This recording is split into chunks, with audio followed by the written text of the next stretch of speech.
Hello everybody welcome back to my channel. आज चाहिँ हामीले जावास्क्रिप्टको म्याप फिल्टर र रिड्युस फङ्सनको बारेमा कुरा गर्छौँ। त्योभन्दा अगाडि हजुरलाई यदि जावास्क्रिप्ट सिक्न मन छ, सिएसएस सिक्न मन छ अथवा वेब डेभलपमेन्ट राम्रोसँग सिक्न मन छ अथवा पाइथन सिक्न मन छ भने पनि मेरो युट्युब च्यानल चेकआउट गर्नु होला। भिडियोहरू मन पर्यो भने सब्सक्राइब गरिदिनु होला अनि के सजेसन छ भने कमेन्ट गरिदिनु होला है त। ओके, म चाहिँ रेप्लिटमा आइसकेको छु। रेप्लिटमा चाहिँ मैले एउटा नयाँ रेपल बनाएको छु, म्याप फिल्टर रिड्युस भन्ने। यदि हजुरलाई यो फाइल एक्सेस गर्न मन छ भने चाहिँ तर डिस्क्रिप्सनमा एउटा लिङ्क हुनेछ, त्यो लिङ्कलाई क्लिक गर्नु होला है त। अब चाहिँ मैले एउटा नयाँ एरे बनाउँछु। नम भन्ने मैले एरे बनाएँ एउटा। यसमा चाहिँ मैले 1 2 3 4 5 6 भन्ने एउटा भ्यालु राखेँ। ऱ्यान्डम भ्यालु हो, अहिले जे राख्न पनि सक्नुहुन्छ है। अब यहाँ चाहिँ कोड दिइरहेको छ। यो कोड चाहिँ यसको एआईले आफैले बनाइदिएको कोड हो, यो चाहिँ हामीले इग्नोर गरौँ। हामी चाहिँ अब म्याप फङ्सनको बारेमा बुझौँ सुरुमा, त्यसपछि फिल्टर, त्यसपछि रिड्युस बुझ्दै जाऊँ है त। ओके, अबहरूले म्याप फिल्टरको लागि बुझ्नको लागि चाहिँ के गर्न पर्यो त भने नम डट म्याप गर्नुभयो भने यो भनेको के हो त भने नम भन्ने एउटा मसँग भेरिएबल छ, एरे छ है। एरेको चाहिँ मैले म्याप फङ्सनलाई कल गर्न खोजेँ है भनेको। यसले चाहिँ आफैले कोड जेनेरेट गरिदियो। मैले ट्याब दबाइदिएँ भने चाहिँ यो कोड चाहिँ यसले एक्सेप्ट गर्छ है। अहिलेको लागि चाहिँ मैले गरिनँ।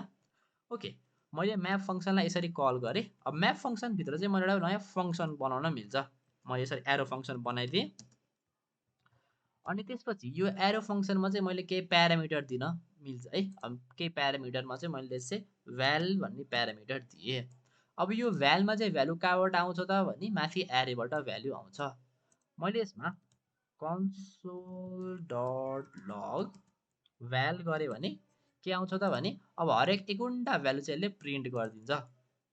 अन्त 1 2 3 4 5 6 आएको छ नि।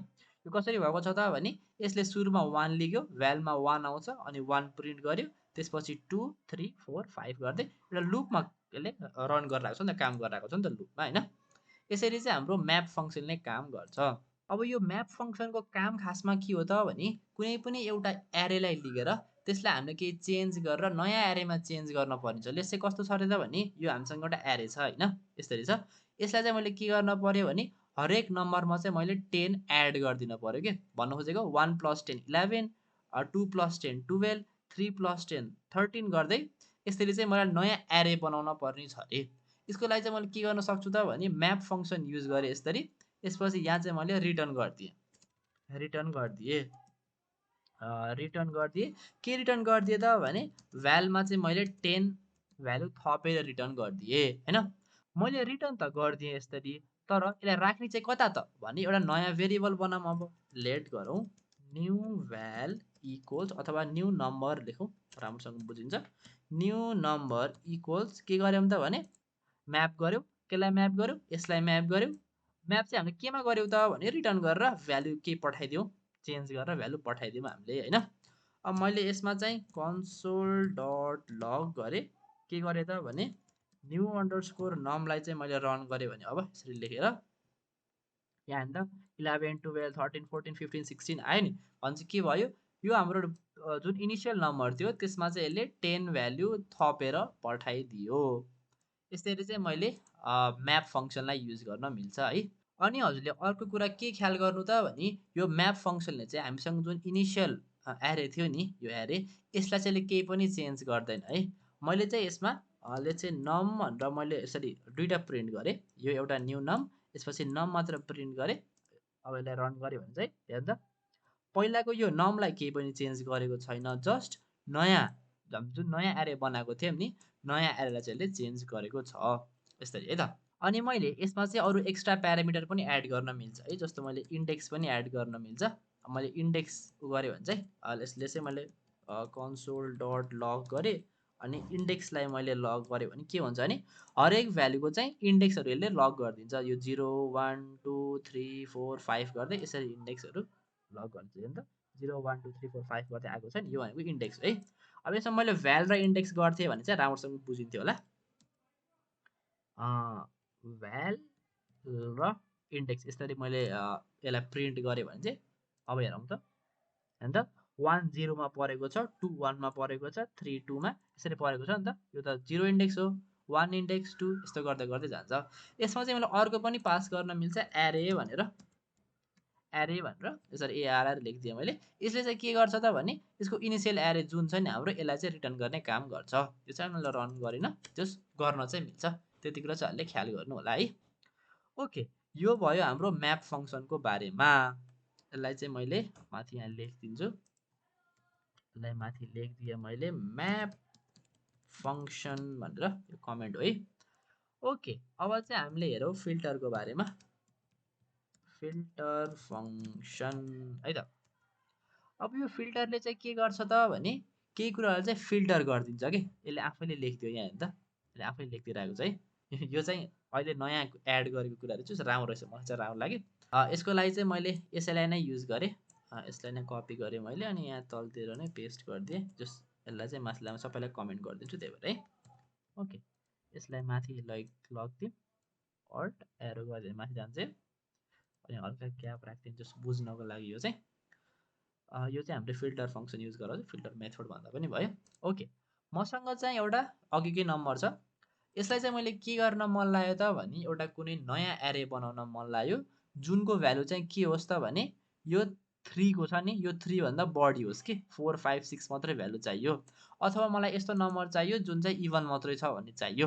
एउटा कुनै पनि मैले कुनै पनि एरेबाट केही कुरा छाड्न पर्ने छ अथवा मलाई केही कुरा फिल्टर गर्न पर्ने छ भने चाहिँ मैले फिल्टर मेथड युज गर्छु। अब यो चाहिँ हामीले कसरी गर्ने त भने नम डट फिल्टर गर्ने है, यसरी। अनि यो फिल्टरले चाहिँ एउटा भ्याल्यु लिन्छ। यसै अहिले पनि भ्याल नै गरेँ मैले अनि एउटा एरे फङ्सन बनाएँ मैले। अनि यसपछि चाहिँ यसले के गर्न पर्यो त भने रिटर्न गर्न पर्यो, रिटर्न है, आरइटियुआरएन रिटर्न गर्न पर्यो।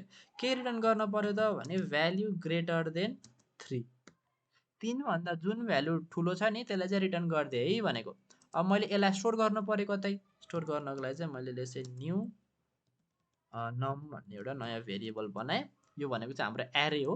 किन एरे हो त भने यसले पनि एरे नयाँ एरे नै रिटर्न गर्छ। मैले यसलाई कन्सोल डट लग गरेर न्यू अन्डरस्कोर नम्बर गरेँ अनि रन गरेँ भने यहाँ हेर्नु त 4 5 6 आयो नि यसरी। 4 5 6 भनेको चाहिँ ग्रेटर देन 3, 3 भन्दा ठुलो भनेको कुन भयो 4 5 3।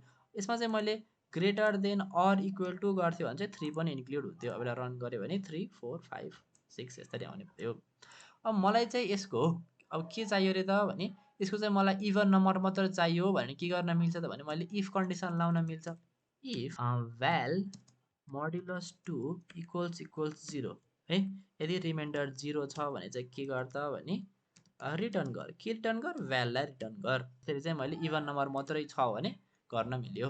पहिला रन गरेँ भने मैले हेर्नु त 2 4 6 आयो। 2 4 6 भनेको यसमा इभन नम्बर मात्रै हो। अब अड नम्बर गर्नको लागि चाहिँ के गर्न मिल्यो, नट इक्वल टु 0 यस्तो गऱ्यो भने 1 3 5 आउने भयो। यसरी चाहिँ मैले फिल्टर मेथड युज गरेर चाहिँ काम गर्न सक्छु है। यो पनि भयो, त्यो सिम्पल नै छ नि त। ल यसलाई मैले कमेन्ट गरिदिएँ अनि फेरि यसलाई नै कपी गरेँ, मैले यहाँ पेस्ट गर्छु यसलाई यसरी। ल अब चाहिँ हामीले के बुझ्ने त भने रिड्युसको बारेमा बुझ्ने। ओके, रिड्युस भनेको चाहिँ के हो त खासमा भन्ने कुरा बुझौँ है त। रिड्युसले चाहिँ के गर्छ त भने लेट्स से यो मेरो यो एरे छ नि, यसलाई चाहिँ मैले केही कुरा कम्प्युट गर्न छ अथवा मलाई केही क्यालकुलेसन गर्न छ, यसको चाहिँ सम निकाल्न छ अरे मलाई। ल एकदम सिम्पल भाषामा मलाई यसको सम निकाल्न छ भने मैले रिड्युस मेथड युज गरेर चाहिँ यसलाई निकाल्न सक्छु। कसरी गर्न सक्छु त हेरौँ है त। नम डट रिड्युस गरेँ अनि यसमा चाहिँ मैले फेरि पनि एरो फङ्सन पास गरेँ। यसमा फेरि एरो फङ्सन पास गरेँ मैले अनि यसमा चाहिँ मैले के प्यारामिटर दिन्छु अहिले, नम n1 र n2 भनेर प्यारामिटर दिएँ। अहिले यसमा दुईवटा प्यारामिटर दिएँ अनि मैले के गरेँ त भने रिटर्न गरेँ। के रिटर्न गरेँ? n1 प्लस n2 भनेर रिटर्न गरेँ। अब अहिले के हो यो बुझ्नु भएको छैन नि चिन्ता नगर्नु, मैले अब एकैछिनमा मैले यसलाई एक्सप्लेन गरिहाल्छु। अनि यो जुन रिटर्न भएको भ्याल्यु छ नि यसलाई चाहिँ मैले के गर्न चाहेँ त भने यसलाई चाहिँ मैले एउटा भेरिएबलमा राख्न चाहेँ। न्यू नम्बर भन्ने नै मैले एउटा यसरी भेरिएबल बनाएँ। अब यसलाई चाहिँ मैले कन्सोल डट लग गरेँ, न्यू नम भने। अब मैले यसलाई रन गरेँ भने 21 भनेर आयो। अब 21 भन्ने भ्याल्यु कसरी आयो त भन्ने कुरा बुझौँ है त। अब यसले चाहिँ के गरिरहेको छ त भने n1 n2 भनेको छ नि यसले चाहिँ के लिन्छ भने 1 र 2 लेख्छ है। अनि 1 र 2 लेख्छ अनि यसले के गर्ने भयो 1 र 2 लाई जोड दिने भयो 1 + 2 भनेको 3 भयो हैन। अब 3 भनेको चाहिँ n1 मा 3 हुन्छ अनि n2 मा पनि यो 3 हुन्छ अब है। 3 + 3 कति हुने भयो 3 + 3 9 सरी 6 भयो। यहाँ 6 भयो अहिले है 6 भयो। n1 मा 6 छ n2 मा 4 आउँछ यसरी है। 4 + 6 कति भयो 10 भयो भनेपछि n1 मा 10 छ n2 मा कति आउने भयो 5 आउने भयो। 10 + 5 15 अनि त्यसपछि यहाँ अहिले फेरि यसमा 15 आउने भयो यसमा 6 आउने भयो बाँकी कति रह्यो 6 रह्यो नि त हैन। अनि त्यसपछि त्यस्तो गरेर चाहिँ 21 भन्ने भ्यालु आयो। यसले चाहिँ के गर्यो त भने सबै भ्यालुलाई जोड दियो के एड गरेर पठाइदियो सम गरेर पठाइदियो हैन। मलाई चाहिँ के चाहिएको छ त भने यो सबैको डिफरेन्स चाहिँ कति आउँछ भनेर 1 - 2 - 3 - 4 - 5 - 6 गरेर कति आउँछ भन्ने चाह्यो भने के गर्न मिल्यो त मैले भने माइनस गरिदिन मिल्यो। माइनस गरी रन गरेँ भने यसरी -19 भनेर आयो -19 नै हुन्छ नि त।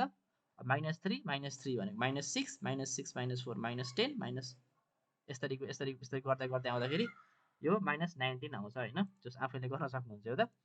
यो चाहिँ हामीलाई कतिखेर चाहिन्छ त भने हजुरसँग कुनै पनि एउटा लामो एरे छ एरेमा चाहिँ केही कम्प्युटेसन गर्न पर्ने छ अथवा हजुरसँग ठुलो डेटा छ त्यसको चाहिँ स्ट्यान्डर्ड डिभिएसन निकाल्न पर्ने छ अथवा केही कम्प्युटेसन यस्तै केही कम्प्युटेसन गर्न पर्ने छ भने चाहिँ यसको लागि चाहिँहरूले रिड्युस मेथड युज गर्न सक्नुहुन्छ। रिड्युस भनेको के गर्छ कुनै पनि एरेमा केही कम्प्युटेसन गर्न पर्ने छ भने चाहिँ हामीलाई हेल्प गर्छ है। आई होप हजुरले यो सबै बुझ्नुभयो होला। यो कोड चाहिँ तल हुनेछ। यदि हजुरले केही कुरा बुझ्नु भएन केही कन्फ्युजन भयो भने चाहिँ मलाई मेसेज गर्न सक्नुहुन्छ इन्स्टाग्राममा कोड विथ भुटेल छ। यहीँ हेर्न सक्नुहुन्छ हजुरले अबाउट सेक्सनमा सबै कुराहरू छ।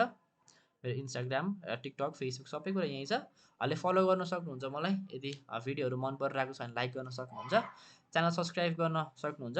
म चाहिँ अब नयाँ भिडियोमा कुनै नयाँ टपिक जाभास्क्रिप्टको अथवा कुनै सिएसएस कसैको नयाँ टपिकमा आउनेछु। त्यति बेरसम्मको लागि चाहिँ good by have a great day.